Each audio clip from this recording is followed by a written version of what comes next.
episode 5 is the last episode. That's as far as we can take it.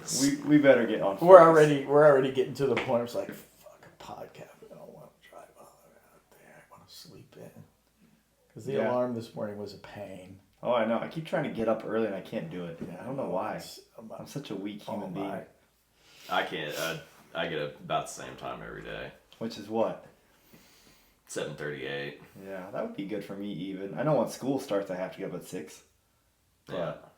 See, I don't have anything to do, though, to get up that early. I mean, feed the cats, have some coffee. You gotta live with your grandma, dude, so you can have coffee with Grams every morning. Can I borrow her? Yeah. Mornings Come a week? over. Yeah, maybe I need to. Just, hey, Grandma, to me. DJ up yet? Yeah. No, not yet. Coffee ready? He doesn't need to be. No, it'll be fine. She'll make you right at home, dude. I like old people. I like myself. Yeah, that's what I heard from the comments. Gotta have your self-love, dude. Oh, is it? Now you're getting wise. Now you're getting wise. I mean, you're the one that calls me 85 every time somebody. I want to go back and look at what he said because it was like, It was Tell Gramps. And I want to know who it is. Speak up or something. I guess that's sometimes I hate on social media. You don't know who people are. You don't read the comments, man. I never do. That is one thing for sure. You can't. I mean, you can. Like Gordon Ryan loves it. You know, he'll be talking back on it. He loves getting into it, but there's no way. I've only looked to see how many people have watched it. Yeah. And I think the most we had was like 8, and that was like at the beginning. Yeah, 47. There's. Do we have 47 at one point? The one on I think there's one that's up there. Yeah, I mean, that's epic. I guess it's not up there, but to me, you have to look at it because, I was listening to Garrett a few weeks ago, and he was like, look, you can be, an Instagram model or be whatever you want, essentially, and have 1 million followers, but, are they 1 million followers, or are they just someone coming to look at your crap for 5 seconds and leaving, or are they coming and actually absorbing your content? Because, he's like, to me, it's better if I have 100,000 followers that genuinely want to show up for me, right, than 100 million followers that really don't care about you. They just care about whatever it is you're displaying. Mm-hmm. So I think, it's like when you look at views, it's cool. You can look at the analytics of it, and then you can see how long people watch. Oh, I didn't really. Right? Yeah, you can look at all of it. It's kind of neat. So that new mastery class that I just did, it's got 312 views, and a majority of the people have watched that all the way through, which is an hour and 30 minutes. Wow. Where I don't know what the average, but 20, if you can't capture them by the first few minutes, the fall off rate is just huge. Well, and I can't see somebody just, at least not yet, just clicking on Beyond the Belt and working all the way through this old mother. See what he's got. Talk about me. Did you guys talk before I got here? So maybe have a conversation how this was going to go today. We're having a telepathic. If there's something going on here between you two, if I need to see myself, he's got a nicer beard than you and a full head of hair. Yeah, but you know what? I can grow a mean-ass beard. Can you? Oh, yeah. I guess. I had it when I first met you. I don't even remember it. Yeah, no. I mean, I like this version of you. So. Turtle. The turtle. That's right. But. Turtle. I'm kind of. You're turtly. I'm turtly. You look like a Ninja Turtle. Ninja Turtle, dude. You got your purple on. You guys did talk, didn't you? Donatello. Pissing me off. You were Donatello. Well, I don't know if I can give him that. That's, Yeah, he's probably more the smart one. He's probably like Michelangelo or Raphael. Like if Michelangelo and Raphael had a baby. Yeah. Angsty, but also... Wait, you mean one of them's a female? No. Well, how do they have a baby? Are turtles female and male? I don't know. They look like biologists. That's a good thing to think about. I think they are. I think I've seen turtles at the zoo. No, I do know that frogs in same-sex ecologies... They can change. Yeah. I remember when I was a kid, I caught a bunch of tadpoles, and I kept them in a fish tank, and they would only grow legs, but they stayed a tadpole. Oh, really? Yeah, it was kind of... Because there was no land. Yeah, I didn't know that. I just would catch tadpoles, and I'd throw them in a tank, and thought that was cool, and then they had legs, but they were still a tadpole. Yeah, I'll bet if you would put a rock or something for them to get up on, they probably I didn't do that, I just had a fish tank and threw them in there. Have you ever eaten tadpoles? No. Come on, man. I ate eggs for the first time last week. Regular eggs? First time. Mandy made I don't know, they look kind of like a shape of a biscuit. Okay. And they had eggs, some cheese in there, and... Okay. They something like a poached egg, maybe, something like that. And considering that he eats nothing but cheese pizza and hot dogs. I'll bet she had one of the little mold things if she kept it that sounds perfect. pretty good. Makes it nice and clean. Yeah. Anyway, we should probably start the episode. Now we're talking about fucking. This is episode. Eating what episode is this? 5. 5. Are you sure? Yes, I looked it up, and you had to put shoes on. Although I think I got cheated. Count his toes. I've done it at least 6 times now. 1, 2, 3, 4, 5, 6. Yeah, what would you do if you counted my toes right now? There's like 9. 11. 11. And it'd be like, okay, so he doesn't have 10 toes, but yet he beats the shit out of me with 9. You guys should just be very happy that I put pants on. Yeah. You wouldn't have to. We'd have to put pants on. Yeah, it would be very weird if you didn't have pants from this angle. Came to your house without pants on. My angle, you can't tell. From your angle. Just kind of pull a Fatal Attraction. We're definitely getting crossing. All right, so welcome to episode 5 of Beyond the correct. Belt. Here we are. My name's Chad Hawkins. Yes. And Graham the Magnificent Moore. DJ, I'm not going to give myself a nickname, Collier. Today we are bringing DJ on the show. DJ has quite the past stories to tell us sometimes. We'll dive into those soon. Definitely. Graham. It was Graham. The Cracker. The Cracker. That's the best you guys can do. It's pretty The Kraken. I've been hearing that since I was like, I don't know, preschool. What, you're a cracker? Yeah. Dude, my high school nickname was Snowflake. I don't know. Well, it says a lot, doesn't it? Yeah. Could have been a sunshine. I went to Champaign, and so my school was a majority black students, and they called me Snowflake everywhere I went. The Great White Hope. The Great White Hope. Yeah. But yeah, I got so tired. At first, I didn't get it because I was just a dumb kid. I was like, "Why are they calling me this?" And like they had to explain it to me. I think it's crazy that it's at a majority black school in the middle of the Midwest, and then it seems like out in the country, but it's not. Champaign's pretty big. Yeah. Have you ever been to Champaign? I've been there a couple of times. Like it's a pretty big town now. Okay, I'm bored now. What? I'm bored now. You're gonna leave? Can we move on? Well, we're just okay. We're You're not getting I think you said a minute ago you got out of all this, and now you're coming back to it. I'll bring it back to the Panhandle for you, and back to. Have you ever been to Panhandle? Home on the range. We talked about this too in Oklahoma. Oh, that Panhandle? That's not a good one to go Panhandle. to. There's a lot better Panhandles There's to go definitely to. just not one you want to spend time in. So anyway, leading into why we're here today, I spent a couple hours with DJ not too long ago. DJ showed up at our gym well over a year ago now, easily. And Year and a half. yeah, has become quite a titan on the mats. He's, his game is exponential. But why I wanted to be here was to get DJ to come and tell his story, because he's got an incredible story. Some of it, I was sitting there and I was just taking little notes. So I didn't forget anything, and it was just too much. Every couple of minutes, I'd have to put my notebook down and go, "You're fucking kidding me right now." I know. It was just like every couple of minutes he would say something like, "I can't take notes anymore. You can't make this shit up."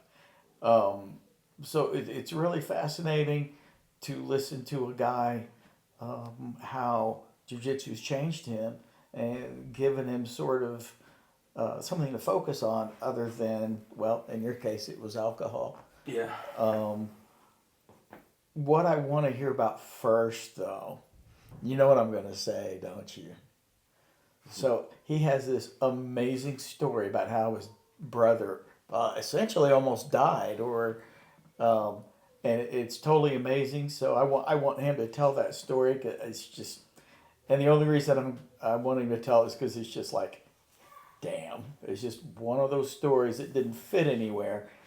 So please tell us this amazing story.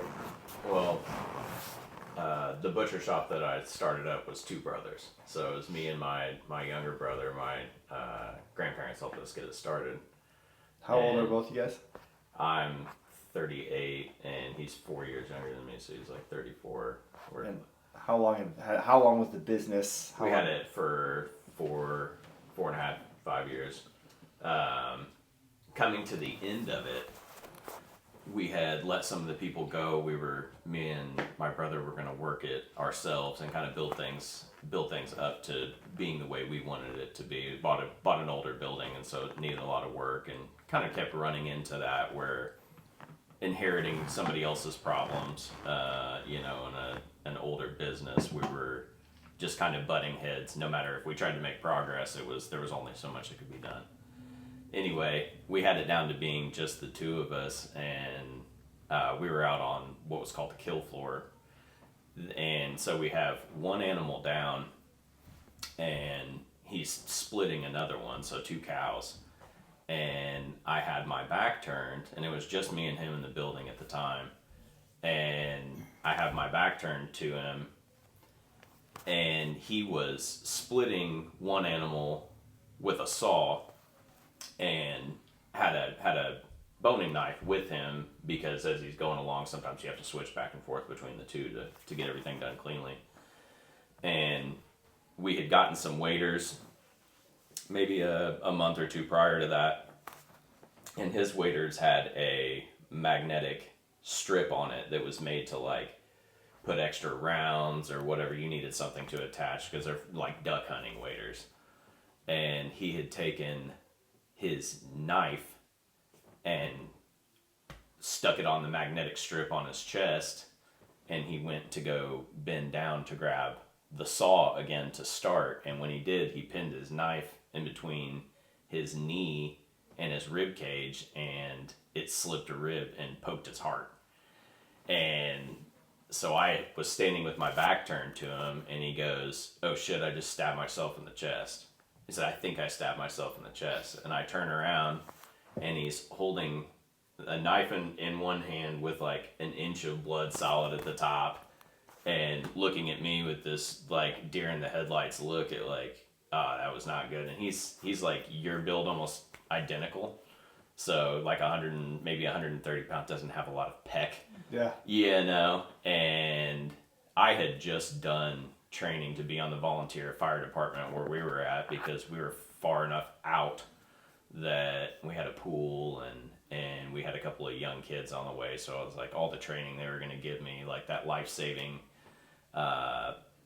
measures that they were going to give me, I recognized that it would be too long before an ambulance would be able to get to us. I wanted to get a formal education on those kind of things.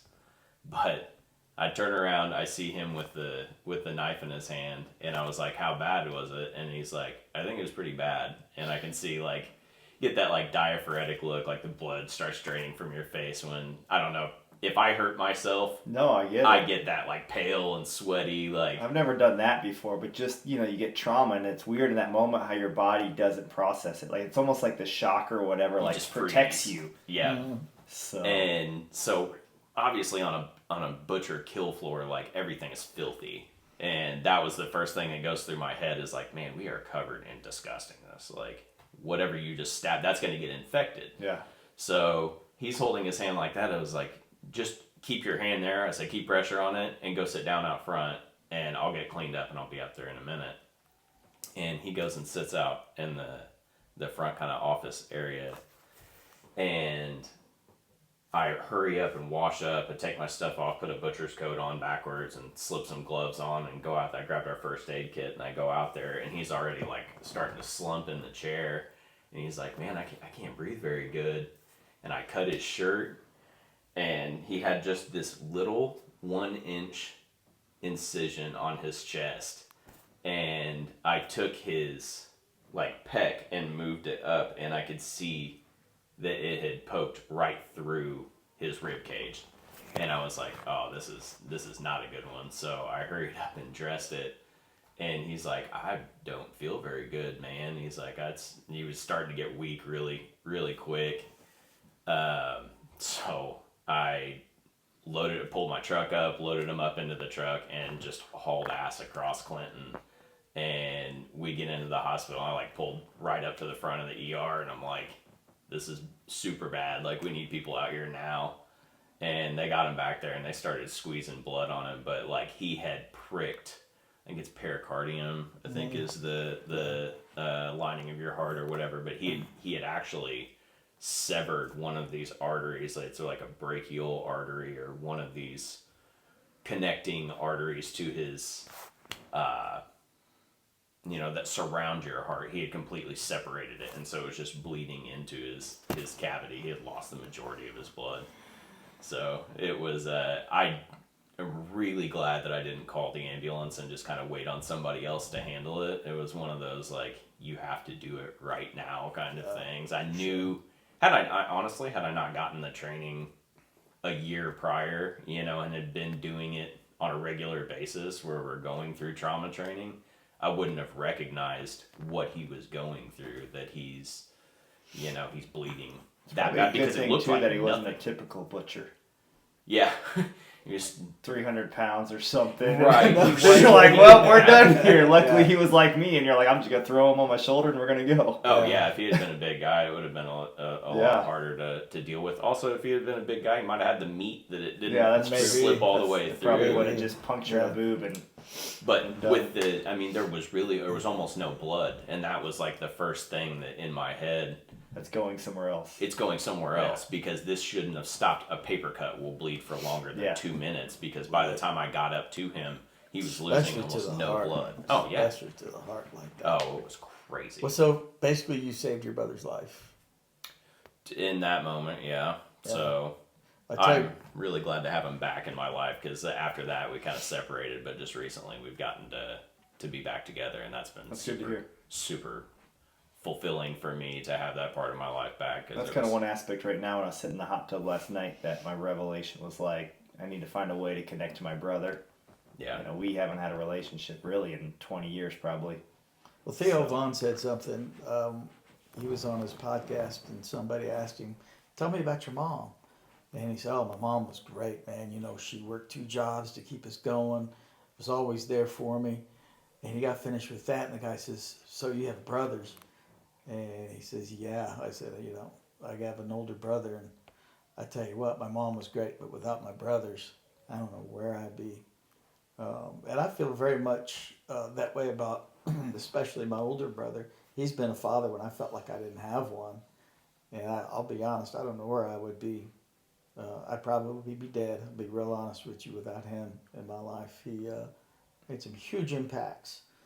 And I think that after hearing your story, you are that kind of a guy. You're the guy that has the ability to impact others. Not just with your perseverance on the mat, but what you've gone through in your life to make things better and not follow that cycle. And even if we all get caught, I think, in that cycle of unhealth that our parents do, I think. And if it's bad, it's up to us to break that and decide to go a different direction.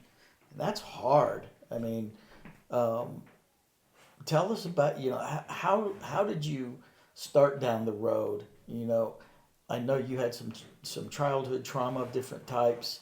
So, I mean, how did it all start for you? What was it like growing up as DJ in the kind of household with this kind of parents that you had? And if I have forgotten and hit something that, you don't want to talk about, just remind us. I mean, I know there was the one area, and... Pretty well. I don't mind being open. I think that's a big part of, like, sharing what you may or successes and failures that you've had or what you've been through. Help people to understand why you maybe are the way that you are, where your personality comes from in the end, because you end up with this 38-year-old man that has all of these tendencies and may act one way or the other, and it's like you're just this conglomeration of all the things that happen to you, your environmental stuff that happened to you over your life. But I think it's crucial to be vulnerable. Mm-hmm. That's one area in my life that I kind of hid from for a majority of my life. It's like, just be vulnerable. And I think that the majority of us are all the same, unless there's some kind of like magical hero story that your life was just absolutely perfect. Like, there's some level of trauma and stress and issues that form us into the humans we are. And a lot of times it happens on the mats all the time, where we compare ourselves to everybody else instead of just embracing the journey of where we're at within our game. Mm-hmm. It's like we want to show up and we want to be like, well, I'm not as good as this person. I'm not as good as this person. And then you're showing up and you're not enjoying the mats anymore. Yeah. You know, you're allowing your own trauma and your own mindset to kind of ruin your actual what you're supposed to be there for. And that's kind of one thing I've been trying to work on is like be more vulnerable. We all have really fucked up shit and just own that, and then, you know, then you can grow from that. But if you like hide from that constantly, it's hard to grow from that. I think there's probably two ways to look at vulnerability. There's the strength side that we all want to be, because I've always thought it takes a bigger and braver man to be able to be vulnerable that does, guy that wants to go a different route and wants to close off and think that that's what makes him a better man. So at what point did you just feel things were just spiraling? How old were you? Because that was one of the most amazing things that I've seen in a lot of people that have that kind of story, is that at a very young age, you were bright, you were astute, you had to take care of business, and sometimes it wasn't easy for you to do. No, so like me and my brother grew up with, at our mother, we're half brothers, different dads, and so she was basically non-functional alcoholic, and it kind of spiraled after my brother was born, and just, you know, those things don't start off. It doesn't happen overnight, you know. It spirals and gets worse, and it ebbs and flows like anything else. There's recovery and relapse, and you know, there were good times and bad. We were homeschooled, so that in a lot of ways, like there's no Different example. there's no escape from it, right? And you don't know any different. Yeah. So we're not going. I was homeschooled until 7th grade. So you don't know any different, and it's really easy to be basically brainwashed into, you're told this is the way that it is, and that's your normal. So you don't have any like reference point, you know, to compare what's a normal family look like, or you know, if one of your parents tells you as a child, you don't tell anybody about this. Yeah. Then you just don't tell anybody about it. You don't Right. think about it every time that you see someone else, another relative or something, like, why did they tell me not to say anything about it? But, you know, most of my childhood was spent taking care of my younger brother, that, you know, cooking meals, and we were really fortunate, honestly. My grandparents purchased the neighboring property to theirs that had a trailer on it. My mom was able to move in there and then get both of us back, and so we lived next to my grandparents. But at that time, like, I didn't realize how bad things were. Yeah. I was doing everything for the household while she was just basically like getting fall down drunk every day, and so it made for a weird relationship, you know, with my brother. For the longest time, as like an adolescent, didn't realize how much parenting was being done, or how much of a different role I was having in his life, and how that kind of, you know, forced me to be more mature at a younger age than a lot of people get to just enjoy the being a kid and having these kind of lighthearted things going on, where existence for me and my brother was more balancing, making sure people didn't know that what was going on. We would much rather go to a friend's house and escape, than be at home where you knew what you were going to get into when it was at home. It wasn't like she was crazy abusive or anything. It was just watching somebody be in that state all the time. Yeah. You know, and you don't even understand because you're too young. You haven't even drank. You don't even know what alcohol is like, but you know it turns her into a slug. Yeah, no. What age were you when you started drinking? Like when you first had your first drink? Oh, man. Teens. I mean, like freshman year in high school, probably. So like 16 or something. Yeah. And, you know, like binge drinking phases through high school. I never looked at it from that point of view, because probably from my life on the other side, like I had a decent life. You know, my dad just worked all the time. Yeah. So like I just kind of was at home by myself. So essentially, I don't even know, from age 9, 10, somewhere in there, they were at work until maybe 8 o'clock minimum to midnight a lot of nights, so I would just come home from school, get off the bus, and then I would walk around the neighborhood, or like just be at the house by myself. So but I had friends come over, and I had friends that came over that had a lot worse lives, and I never looked at it from the point of view of, like you said, you were trying to escape. I think some of them, essentially, I never looked at it, because you're just a kid existing in the moment, and like I have some nice things and I have a nice house. I can't deny that. I didn't have anybody around essentially a lot, but at the same time, I didn't have to deal with any of that major trauma. So like it's a different angle. Yeah. But like I would have never thought, because some of my friends, like even my close friend in high school, committed suicide a few years ago, and he grew up in a really bad area of Champaign, and he always wanted to come over. And I just never thought about things like that. But he had really, he lived in like the ghetto of Champaign, and I remember one time we took him home there, and it's like, man, it's just crazy.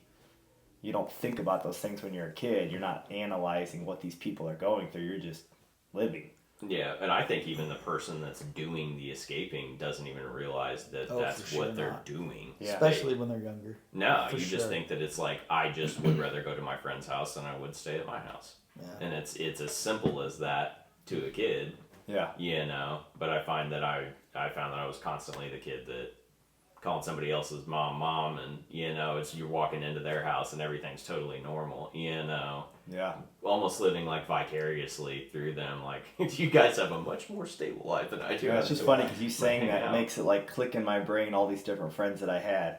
That's what they were coming to you for the stability. Yeah, just for well, kids thrive in structure. It's if you just let kids just do whatever they want, you're ended up raising their grandkids. It's just how it works, Yeah. There was one part of your childhood, and we can move on, that I just loved that part where you had to drive your mother like almost across country and you were young. Yeah.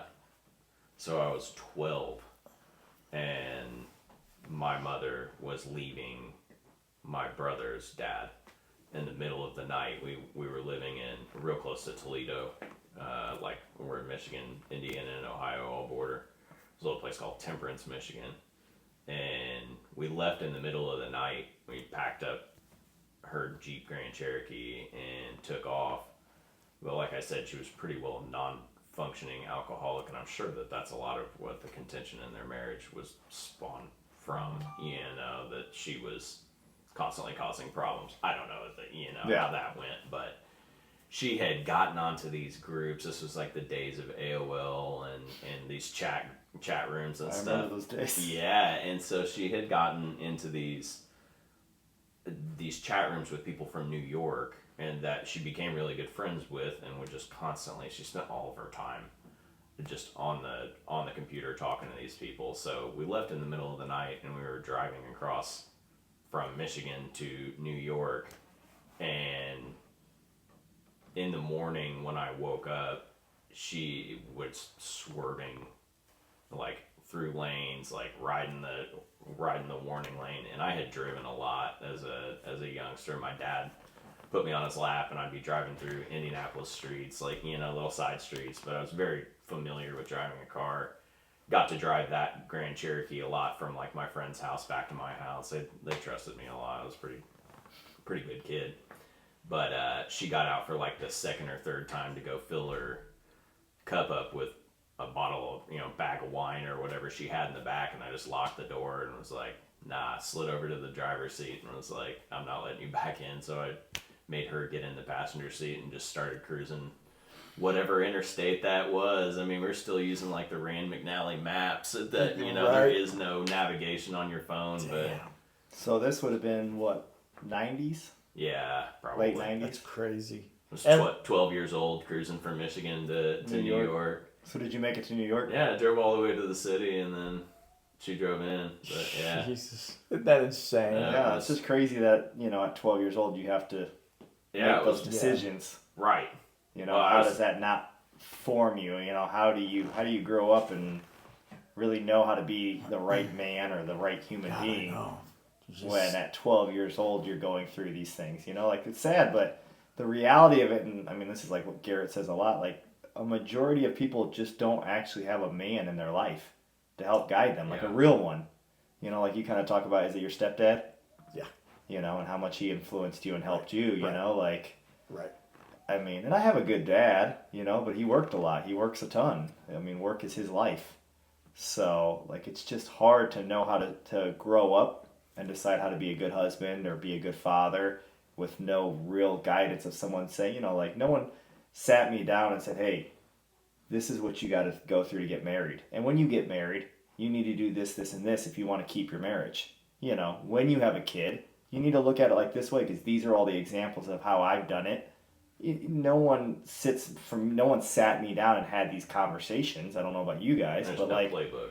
you know what I'm saying? Like, that's what, like, right now I've been doing my stacking in the Bible every day of like trying to gain revelation of how I can apply whatever I read to my actual life. Not what these dead people applied to their lives, but like how I can take what they had and apply it to mine so that possibly one day I can take and give my essentially own Bible to my daughter one day of all the things I went through every day and I battled with every day. So she's not just possibly reading the Bible one day. She's reading like a real Bible that happened of a person she knew. Yeah. You know, when she's 20 or 30 years old, she's going to have 1,000 examples of every day how I lived life and what I struggled with. She won't care. She'll just sell it in the garage. And she might not. Either way, I'm not doing it for that, but that would be cool. I couldn't imagine being 40 right now and my dad handing me something and saying, listen, this is all the struggles I went through. I made mistakes. I'm human. You know, like that would be a cool experience for me. I think we do, instead of that, you know, journaling is something that... Yeah, it's essentially the same thing, you know, Yeah, like just journal where you're at. And yeah. I mean, if you journaled your life and you gave that to Jude, you know, he probably wouldn't respect it right now, but I guarantee soon he would. Right. You know, especially if you die. You know, it's funny, but you know, it's like maybe you don't appreciate it now, but as soon as they're gone and you can't talk to them, but you have 1,000 different pieces. That's how it is with my stepdad for sure. I mean, there's not a day goes by where I get in a situation and I think, what would my dad do? What did he teach me? Am I gonna make a huge mistake here and have to pick myself up again? But I guess that's what it's about. I know you didn't really have anybody that was a father figure. Is that correct? My dad is awesome. It's just that from the beginning, it was an every other weekend visitation. Yeah. It wasn't, you know, so like if I ever needed anything, he's a phone call away. If I, you know, and we're still have a super close But it's relationship. still hard to grow up and not. You're not seeing that every morning. When Well, you like I was wake reading the up. book, you know, when I'm reading Garrett's book, he's basically explaining how like the Industrial Revolution completely destroyed the household. Not sure. You know, Dad's like out of back the in the house day, it was you go with your kid on the farm and you spend 6, 7, 8 hours on the farm with him and give him your knowledge and your guidance, and you guys go in the house and you hang out with your mother and you cook dinner and you play around the table and you're spending a majority of your day, 6 to 12 hours or whatever it is, with your family, getting their wisdom. And then the Industrial Revolution came around and it was like, okay, we're going to go to war. You're going to be put into these factories. You're going to work all day. You're only going to see your kids for 30 minutes or an hour. You're going to compress your feelings as a man because it's, you know, you're a coward if you express yourself and that you're vulnerable or you're hurt. And you put all that in for generations. And at the end of it, what do you have? You have people who are sedated that are completely disconnected from reality. And now we're obsessed with our phones. We're more disconnected than we've ever been, and we do our little motions, and then we come home and we expect our kids to function right, and they've been programmed by everything else in their life. Yeah. It's scary where it's going, and it's not going to change. It's just going to get worse. I mean, it's you know, I think you and I have had conversations. I think maybe you and I did too. When we were younger, we didn't have electronics. Man, we were on our bikes all day long. I like the 90s. I really am going to miss the 90s because I think it was a good balance. I don't dislike technology. I think it's just been abused. Yeah. I think technology is an incredible source. I mean, you think about it, 200 years ago, or whatever the case was, like your frame of mind was 10 miles probably, or whatever the case is. Now it's like we can reach people all over the country. Now there's no real language barriers. Like, Google Translate. Like it's an infinity now, but like at the same time, it comes with like it's like great power, great responsibility. So I was talking about targeting ads and the way that social media steers you toward. I was talking about this with my aunt, and it's like I would rather that was turned off and I got exposed to everything that would just randomly hit me, rather than all of these things that are. It knows that I like this, right, so when I get on Facebook, it's jiu-jitsu. Right. It's but cars. If it's alcohol, right? And it does the same thing. It'll throw it in your face. You sometimes don't realize that the funneling process. I think they call it funneling. Where it's like once you look up something, it like targets you and then it just funnels. Throws you in this all these algorithm. things, And then like you said, like you don't see anything else. Right, so you don't get exposed to things outside of what you already like, which kind of makes almost you one-dimensional, and I don't want to be like that. I want to see things. That's why I've unfollowed a lot of stuff this last year in my life. Yeah. Because I want to see different things. I don't want to just live in that bubble and be stuck in that bubble my whole life. Mm-hmm. I don't know that we, in a way, even have the ability to only see what we want to see, because it's like we see less and less of it, and it's almost more that I'm getting the crap that I don't want to see, like things that I've blocked, ultra violent type stuff that show up on Instagram and stuff. I report that garbage. Yeah, I don't want to see it. It's just a negative type thing. But it's hard to change your algorithm. It really is. It's almost It's weird how much programming there really is between you and the device. Yeah. All right, let's get back. I want to kind of know how New York went. Can we ask that? New York was crazy. So like. That's an interesting story. At 12 years old, that your mom loads you up.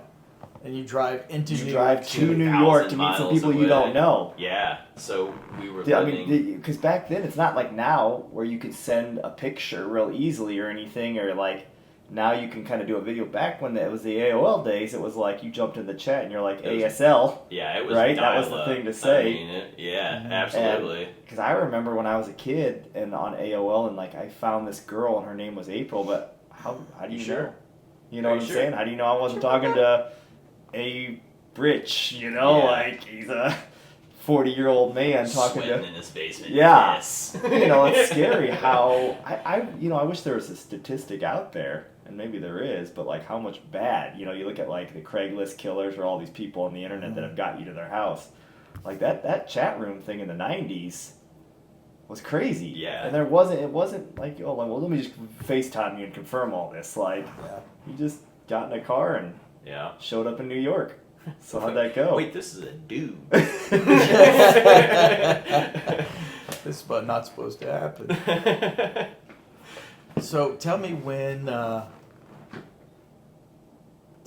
started just going sideways as hell for you personally. Well, that's like when I started drinking, which wasn't, that just kind of slides into the party phase, I think, that a lot of people will go through in high school, college kind of thing, and that never really stopped because I got into food service, which the food service industry, as much as it is a huge part of my life, and I have lifetime friends that I met in that, there's a really but a toxic element to that, because the food service industry is really centered around the liquor industry, because the bar in any restaurant is where the money comes from. They don't make that much money off of the food. They make way more money on the markup on liquor, and people drink them way faster. You don't eat 5 meals, but you'll drink $50 worth of liquor pretty quick. For sure. And so going from serving to bartending, what happens in the service industry is that there gets to be this expectation that when you get off your shift, you're going to hang out, and so your meals are discounted, and the places that will allow you to drink in your own bar are almost like exponentially more toxic, because then that becomes like the meeting place for everybody. So you go back. Yeah, because you're the cool bartender and everyone wants to hang out with you. Right. Well, you're going to get a few drinks. You might get something slipped to you for free or whatever, and your food's discounted, and everybody just starts going, this is what you do. Yeah. And, I was in that industry for a really long time. So like from 18 to 28, 10 even farther, I would come and go, I'd do something else for a little while and come back to, it's a really easy fallback job. But there's just this expectation that you're going to drink too. If you as a bartender, you need to know what things taste like, smell like, what's a good drink, what's a bad drink, and it's just so centric to everything you do.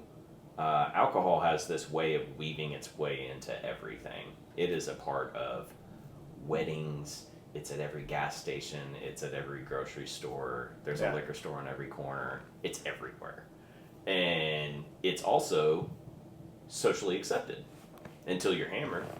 It's like people want you to take part in what they're doing because that alleviates any stress they may feel about what they're doing.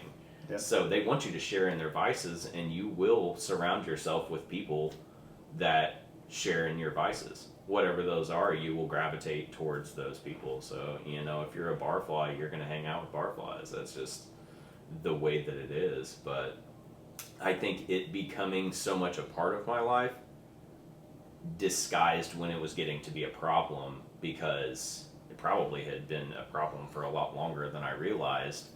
But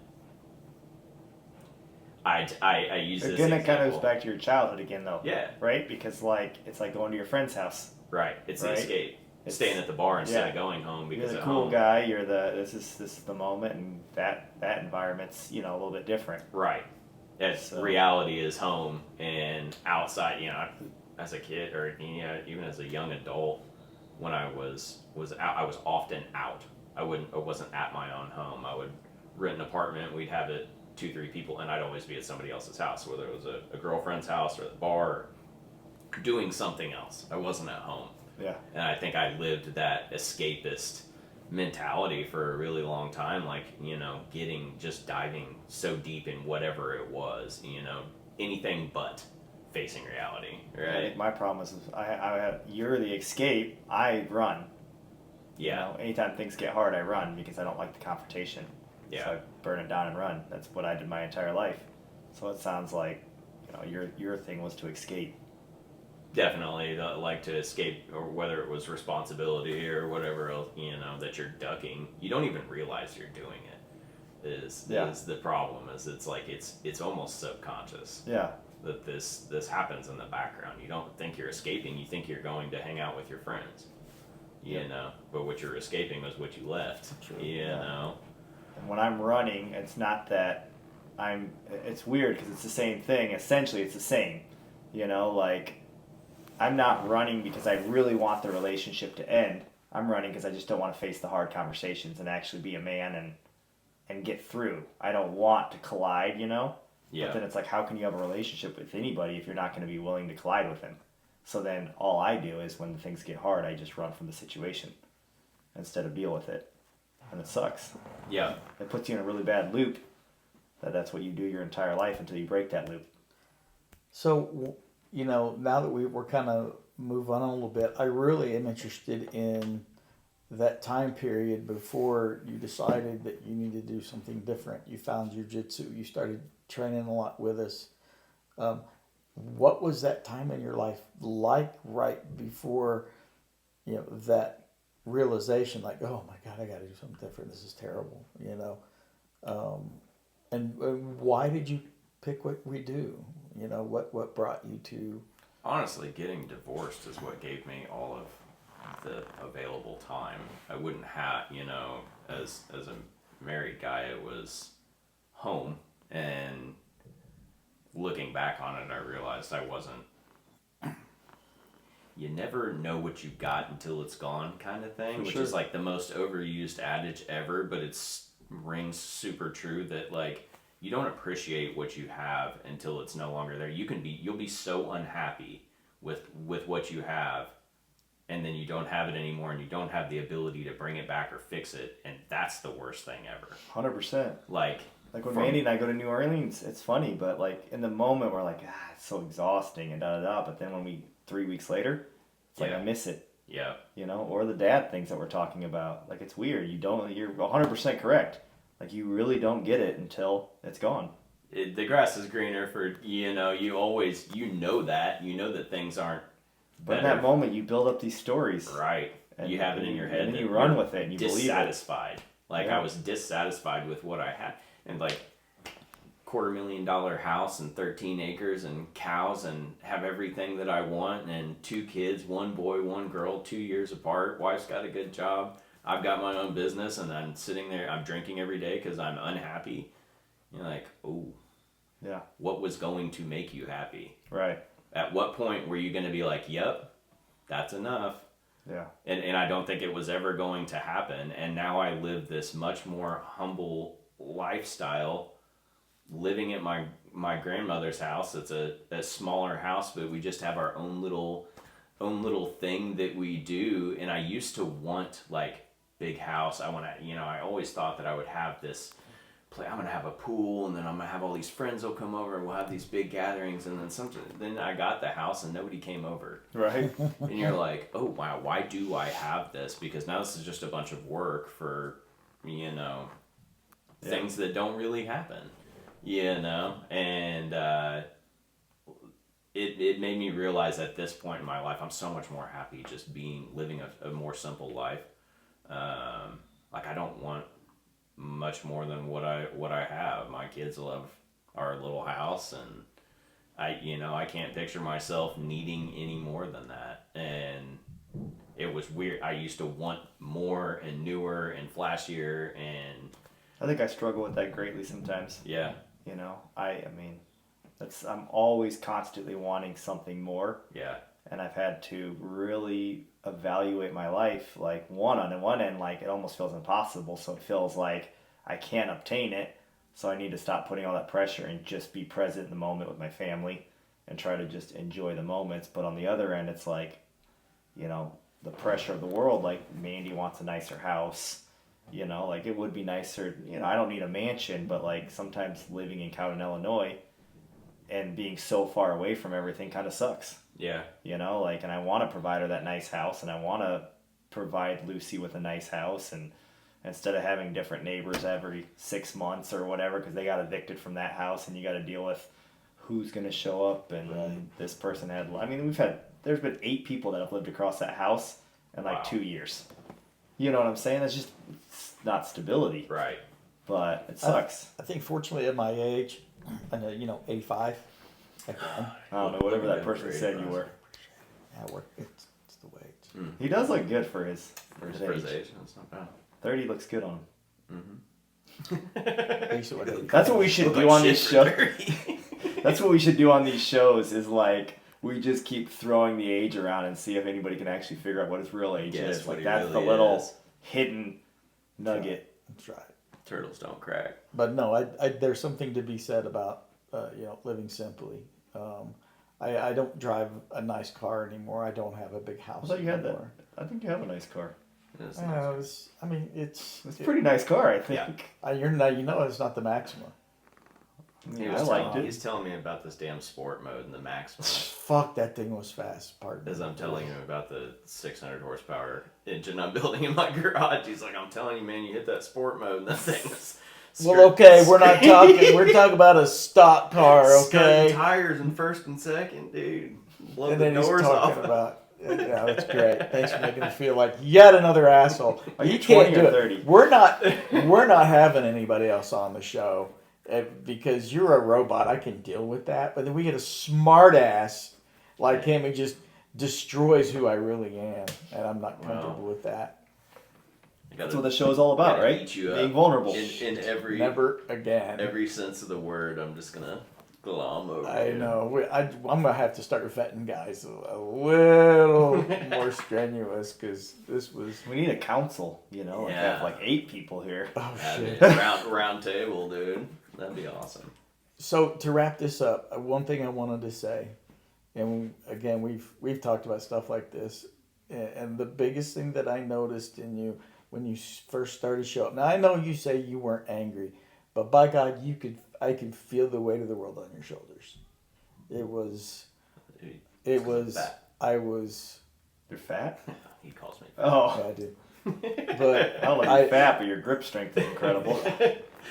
But I haven't seen many people go through what you were going through, and trust me, you were more of an open book than I think you're probably willing to admit. Oh, I believe that I'm an open. I've never been one to try to even except think that I can hide something, because I have the worst poker face ever. Yes, it was terrifying, to say the least.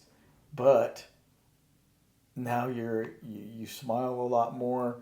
You're very light and jovial. You're a great friend. I've met your kids. They seem happy. They don't seem suicidal or homicidal like serial killers in the budding. Not yet. Not yet. My daughter's working on it. Dude. Give it a few years. Yeah, she's crazy. Yeah, that's right. You'll have to chop a little piece. I mean, I'm one to talk, as you probably you'll hear her running around on the microphone. I'm like, you understand that you're right above us. That's right. My daughter last weekend sniffed up the side of my face. She goes, tasty. That's the weirdest stuff, dude. Yeah. If there's a fire, Lucy will be like, I love the smell of smoke. I'm like, what? Oh no. She's going to be that meme kid that's standing with the house burning in the background. Right. Oh, well, just a bacon. book of matches in her hand. So anyway, it's nice to see how that transformed you. I kind of went through very similar things, not with alcohol. When I first got into it, I had a lot of just childhood trauma and garbage that I carried around with me, and karate and all that crap just wasn't giving me what I wanted or needed. I need to struggle with something. You almost have to replace the trauma.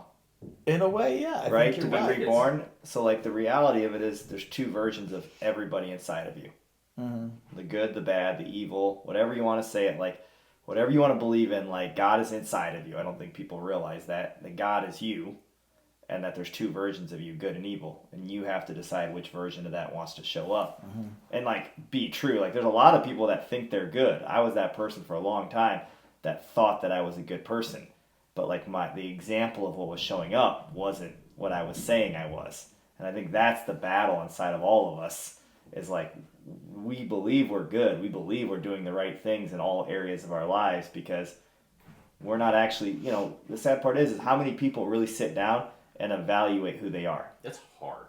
You know what I'm It's hard saying? to be really, it's so much easier to just quote some scripture to people, shove it in their face, and then you keep being. It's the same thing as people go to church every Sunday, and then when they leave church, what do? They go do all the bad shit. They go yell at their family. They go beat their wife. They go drink. They go watch porn. They go do everything that would be possibly bad inside of them. It's really taking the fun out of a lot of things. Well, there's two versions, right? Sounds like a good party, yeah. And you have to kind of decide at the end of it what version is going to be the best for you and for your family, that's going to give you actual meaning and purpose. For sure. Like you said, showing up at the bar every week and being that cool guy, it feels like you're the good person, right? You got people that like you and everything's reinforcing all that. But inside, you're hollow. Inside, you're like, there's more to this than what's actually taking place. Well, yeah. And the fact that you got dry on your own. Wow. I can't say it was on my man. If I didn't have my grandmother, I'm telling you, I would not be able to do it. I would not have done it without her influence and without. It's pretty cool that they're. I'm guessing it's the same grandparents that moved beside you when you were a kid. That you had that saint essentially in your life. Oh, dude. Literal God. You got hell all around, but you've got this one angel that's like. And she tells us all the time that she's praying angels around us, and I'm telling you, that is the most real thing that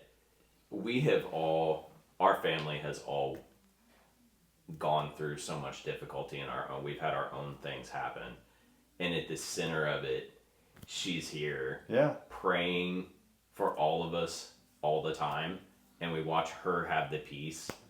And it's funny because that's the stories, like when I dive into all my crap, like that's what Jesus looks for. Yeah. When he walked the earth, it was like that. He looks for those people, all these other prestigious people who think they're better than everyone, and they, walk over like, oh, look, I'm the greatest thing in the world. No, she's but the witness. Somebody that's able to do that and be the rock for their family and just be the witness for God and say, this is why I have my peace. This is why things work out. Yeah, that's the coolest part. Yeah. That story, the person sitting on the road that still believes it has nothing. Yeah. So. And she went through it too. I mean, they went through their times. They weren't always well-to-do or anything. You know, they would struggle and work. She retired and then went back to work to keep things going. And How old is she? 87. Wow. So She's a couple years older than me. don't you be coming over and drinking coffee with Grams now, man. I'm telling you. We'll be married. I'll be your step grandpa. Just the tip show? Is that what you said in the beginning? Yeah. I can't. But okay, so we're going. That's a bad segue. Your grandmother too. Yeah. That's all you, buddy. Had nothing to do with it.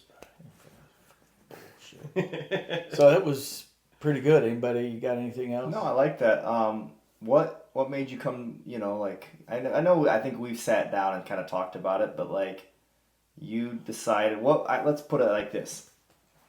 What was the main moment that opened up for you that you were like, I'm done with alcohol, I'm going to change my life? Like, what was kind of that pivot moment there?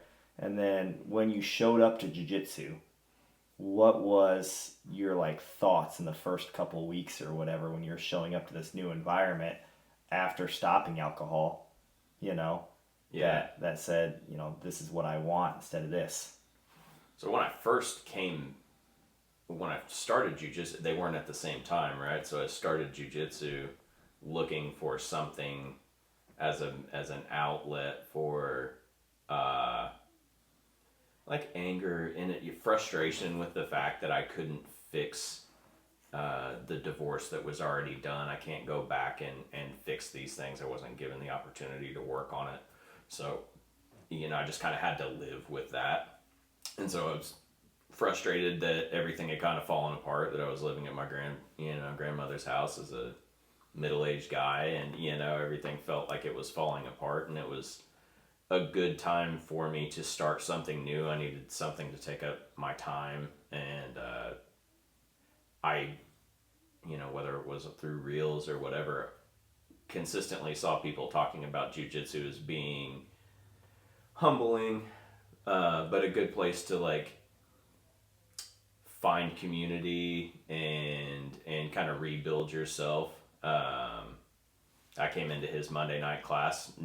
I just showed up on a Monday not knowing that there actually wasn't class on Monday, and he just happened to be in there and stopped in and just, you know, quickly found that was a good place to go meet like-minded people. I mean, the super humbling experience to come on the mats for the first time and, you know, get drilled by an 87-year-old guy over here. It's 85.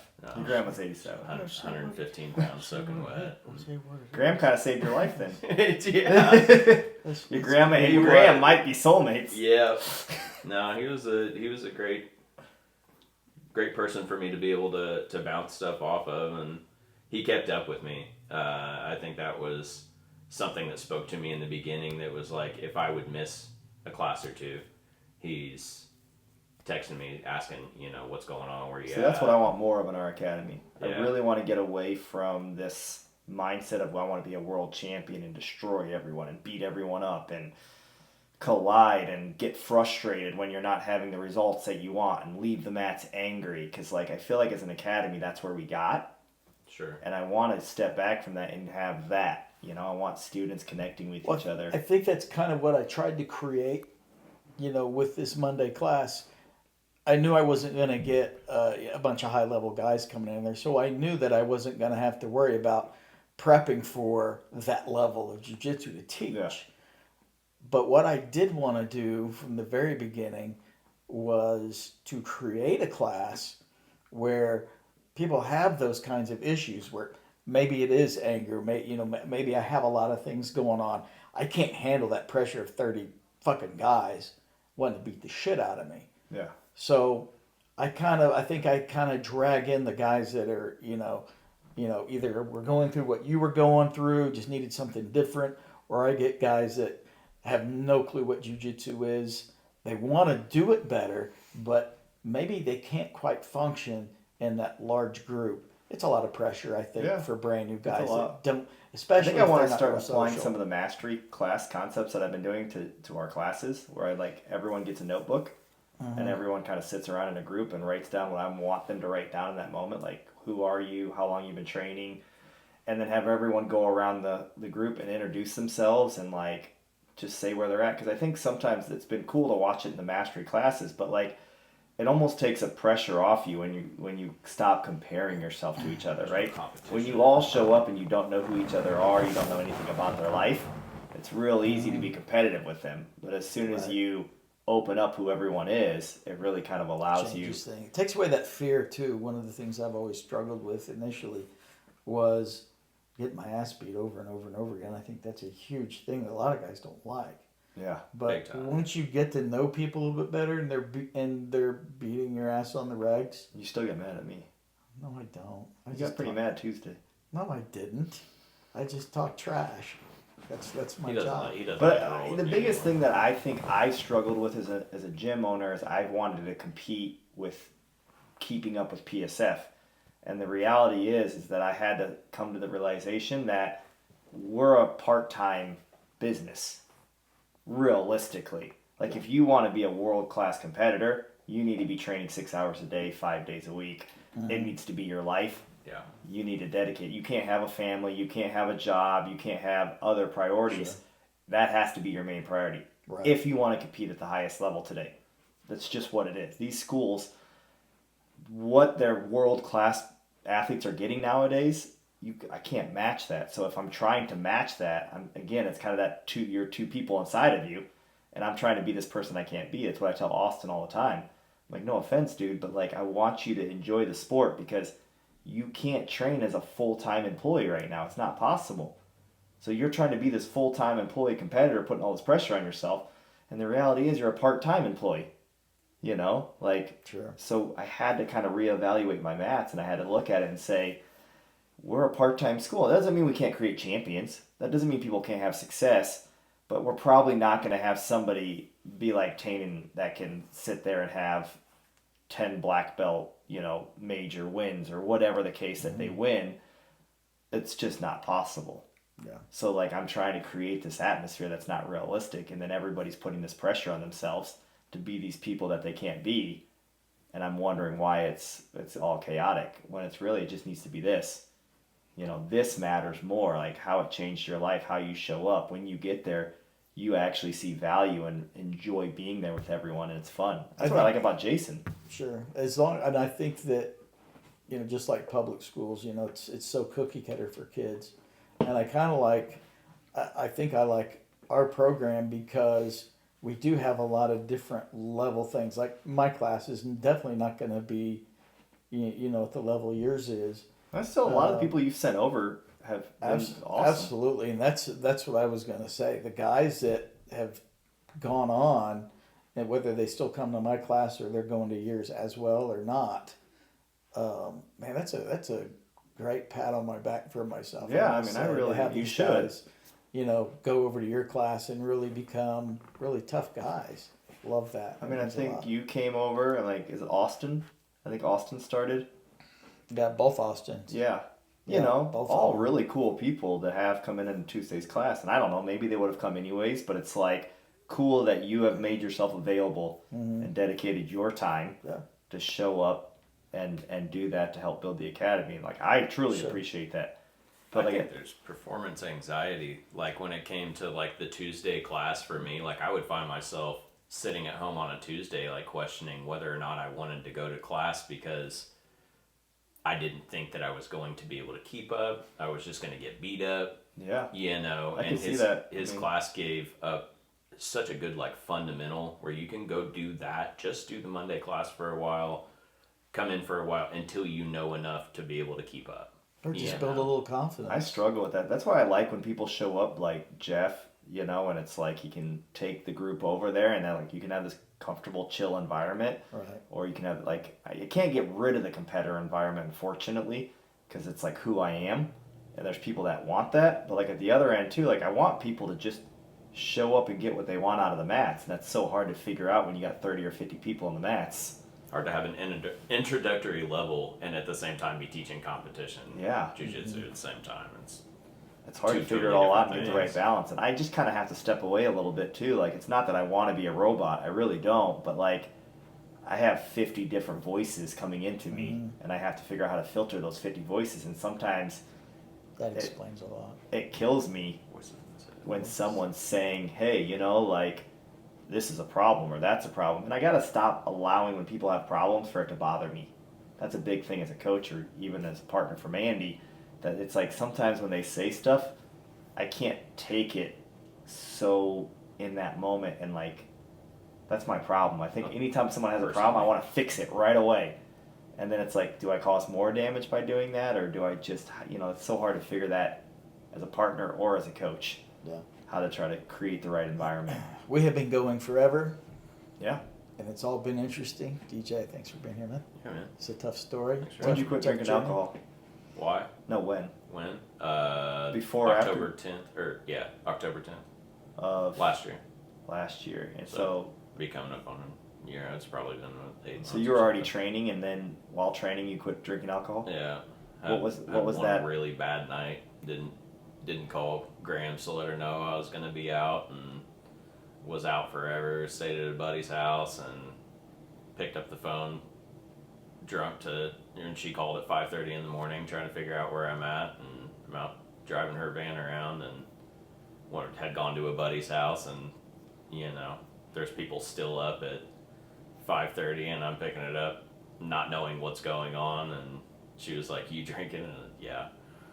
And she was like, we got to figure out what to do about this. And I was like, and hung up the phone, went home and had a tough conversation, and that was it. Those conversations with They're hard. parents, your Yeah, grandparents when yeah, you're but younger. man, those are the ones that set some hard boundaries for you that you probably wouldn't set for yourself. You know, it's her telling me that she wasn't going to continue to do for me what she does. That if I was going to do that, she couldn't. You know, what was I doing for my kids and everything else? You know, what happens if you're gone? What are they going to do? And you know, just hitting me with that hard truth stuff that I was like, man, well, I'm totally done, you know. And it's been really easy to not do it since then, because I'm not one that likes to disappoint anybody. And so when I knew it was like that serious, it helped. Like I said, I don't know if I would have done it on my own, because I don't know if my own love for myself is enough to make me stop doing that. But seeing that someone else loves me enough,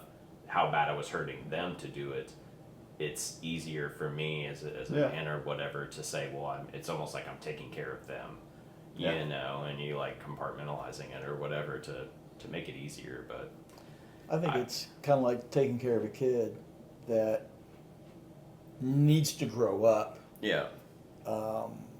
And you know he has the tools, but just chooses not to. Mm-hmm. And they count on that one person sometimes in their life to help them make those changes. That somebody that is, regardless of whether you're right or wrong, they're just there. Yeah. And I think that means a lot to everybody. I appreciate you making the trip over here. I know it's a long trip, and I appreciate you being vulnerable and being on this episode. How do you feel like the episode went? I think it went pretty good. I know we didn't have a chance to go over everything, that we talked about and everything. And as I mentioned before, some of it was just so shocking. We can always do another episode 4. I can't. Well, we're like, So here's the deal with the episode today was I'm never doing it again with somebody that you have better chemistry with than me. He's jealous. Because Come on, you Grams. guys, all you did the whole time was I looked at beat him off more than you. I looked at you. I know, man. I'm like, hey. Every time I went to talk, you guys would shut me down. Sounds like a childhood trauma story that we need to go into episode 4 on. yeah. Okay, we're at 6 now. All right, so the 2 things I learned today was that DJ's done a lot of hard work, and the other thing is that I'm not safe anywhere I go. That's Appreciate right. you guys watching the episode. Here's DJ. Leave us feedback No on name. Graham here and what age you think he is. Fuck you. And, if you want to be an episode, send us a message. Other than that, we just lost our mic. And we're going to call it a wrap. Hold on. Wrap. If you guys have anything you want us to talk about, a subject or anything like that, leave us a message. If you know us, give us a call. We'll be happy to look at it. See you guys later. All right.